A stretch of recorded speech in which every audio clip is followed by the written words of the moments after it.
Hi guys, আজকে আবার নতুন একটা ব্লগ নিয়ে চলে আসলাম।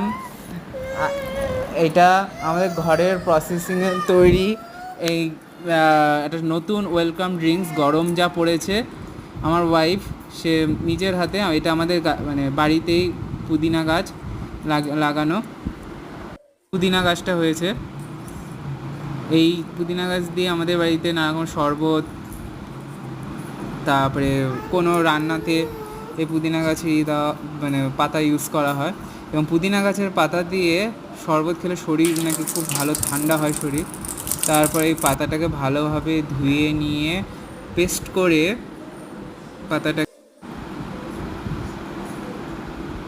গ্লাসের মধ্যে দিয়ে দিতে হবে। তারপর এর মধ্যে লবণ, আপনার ঘরে যদি বিট লবণ থাকে বিট লবণ, এখানে সাদা লবণ ইউজ করা হয়েছে। তারপরে দেওয়া হচ্ছে গুড়। আপনারা যদি চিনি খান আপনারা চিনি দিতে পারেন, কোনো অসুবিধা নেই। আমাদের বাড়িতে সবাই চিনি খায় না, কারণ চিনিতে প্রচণ্ড ক্যালোরি থাকে। এর থেকে গুড়টা মানে বেস্ট। গুড়ে প্রচণ্ড মানে উপকার করে, শরীর ঠান্ডা করে। গুড়ে কোনো ক্ষতি করে না, যেটা চিনিতে কিন্তু প্রচণ্ড ক্ষতি করে। চিনিতে প্রচুর পরিমাণে মানে ক্যালোরি থাকে, যেটা গুড়ে এই ক্যালোরিটা থাকে না। গুড়ে প্রচণ্ড মানে উপকার হয়।